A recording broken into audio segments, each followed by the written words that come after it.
Muli, kapayapaan ang sumainyo mga kaibigan at mga kapasada. Sa umagang ito ay tatalakayin natin yung kasunod na talata na binasa nung una na Juan 5.3, unang Juan 5.3 na sinasabi doon, ang pag-ibig sa Diyos, ang katunayan ay sundin ang kanyang mga utos sapagkat ang kanyang mga utos ay hindi mabibigat.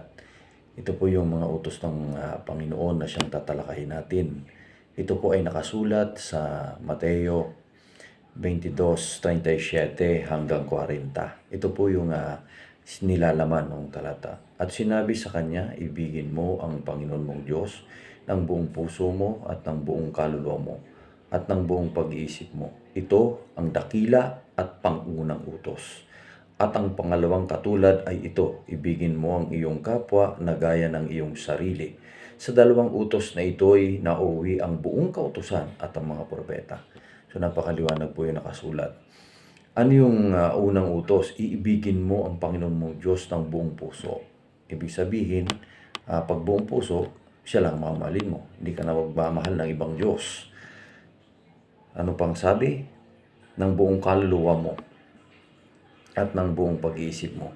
Pagka buong pag-iisip po, ay hindi ka mag-iisip na gumawa ng ibang Diyos o babaling ang iyong pag-iisip sa ibang Diyos. Pag buong kaluluwa, siya lang ang sasambahin mo. Siya lang ang paglilingkuran mo. Wala nang iba. Yun ang dakila at pangunang utos. Ang katulad ay ito, iibigin mo ang iyong kapwa na gaya ng iyong sarili. Gaano man ang pagmamahal mo sa iyong sarili, ay gayon din dapat sa kapwa. Yun yung tinatawag na banal na pag-ibig o agape. Sa lahat ng uri ng tao, pwede mong i-apply yun. Kaya yun ang sinasabi na ibigin. Kapag ito'y natupad mo na itong dalawang utos na ito, ay susunod mo na ang Diyos o ang buong kautusan, mga minamahal na kapasada at mga kaibigan. Kaya hindi na po 10.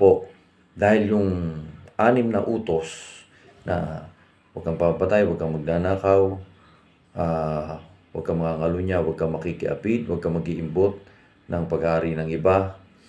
Yun yung mga 6 na utos na nauuwi doon sa ibigin mo ang iyong kapwa. Dahil lahat ng yun, kapag iniibig mo ang iyong kapwa ng banal na pag-ibig, hindi mo siya pagnanakawan, hindi mo siya papatayin, hindi mo pag-iimbutan ng kanyang mga pag-aari, hindi ka mangangalunya, hindi ka makikiapid.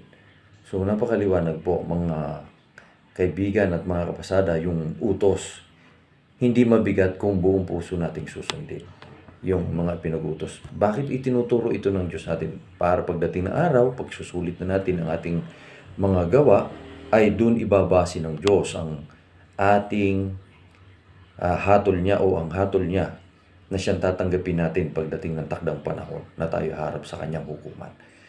Kaya paalaala muli ito at pagtuturo ng Diyos sa atin na gaya ng ako'y isang kasangkapan na gaya ng speaker lamang na tagapagsalita na tagapaghatid sa inyo ng mga pinag-uutos ng Diyos sa atin. Ito'y para sa lahat ng tao. Wala po itong pinipili, mayaman man o mahirap.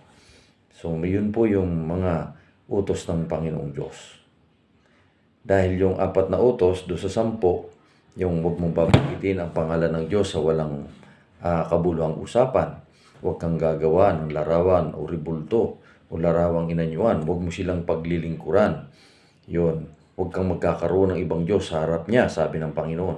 Yung 4 na utos na yun, nauwi yun doon sa isang utos na ibigin mo ang buo ng kaluluwa, ng buong pag-iisip, ng buong lakas. Sana po may natutunan tayo sa araling ito at ipagpala sa ating puso at pag-iisip mula ngayon at magpakailanman.